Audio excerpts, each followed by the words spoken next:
Bonsoir les copains. Aujourd'hui j'ai décidé de mettre les chats à l'honneur. Mais les chats dont je vais vous parler sont quand même un peu particuliers.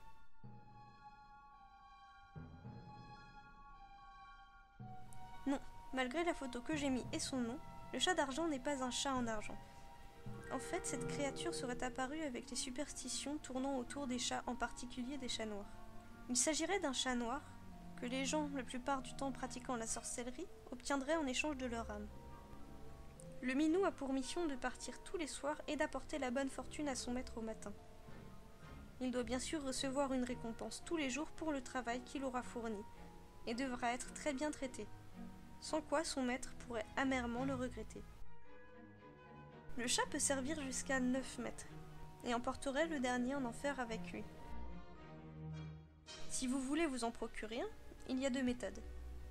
Pour la première méthode, rendez-vous à un carrefour à 5 chemins et invoquez le démon. Un chat noir, accompagné d'autres bestioles dont un autre chat noir, arrivera alors. Ce deuxième chat vous sera offert en échange de votre âme.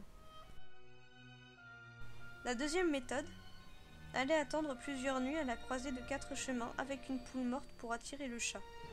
Capturez-le, enfermez-le dans un sac, courez jusqu'à chez vous sans vous retourner et enfermez-le dans un coffre jusqu'à ce qu'il soit complètement apprivoisé. Il se pourrait que dans le conte du chat botté écrit par Charles Perrault, le chat en question soit un chat d'argent, étant donné qu'il apporte la bonne fortune à son maître, non sans fourberie. Bien sûr, les superstitions tournant autour de l'animal étaient telles que les arnaques n'étaient pas rares.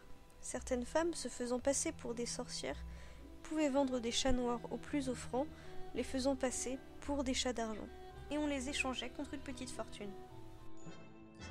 Je vais maintenant vous parler d'une autre créature, qui elle aussi a suscité bon nombre de superstitions. Il s'agit du Datzelfurn, qui n'est pas tout à fait un chat à proprement parler, mais il en a tout de même la tête. Bon nombre de superstitions tournent autour de la créature.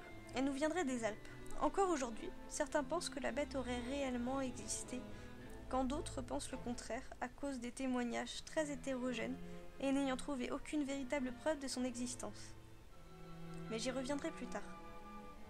Son apparence s'apparenterait à celle d'un lézard pourvu de 2 pattes et d'une tête plutôt ronde comme celle du chat. Il aurait les dents extrêmement longues. Il y a plusieurs versions quant à sa taille. Pour certains, il ne mesurerait qu'une trentaine de centimètres, peut-être un petit peu plus mais pas beaucoup.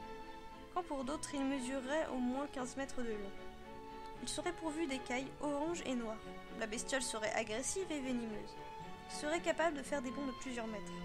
Il vivrait dans les gorges de l'Ar. Bon, vous vous souvenez tout à l'heure, quand je vous disais qu'aucune preuve n'avait été trouvée. Il est important de dire qu'en fait, il y a bel et bien eu une photo de la créature, sur laquelle on n'en voit que la tête. Il y a aussi ce squelette. Malheureusement, ces 2 preuves s'avèrent être des fakes. Voilà, cette vidéo est terminée. J'espère qu'elle vous aura plu. Si c'est le cas, n'hésitez pas à vous abonner, à aimer ma page Facebook ou à me suivre sur Twitter. Et je vous dis à bientôt pour une prochaine vidéo.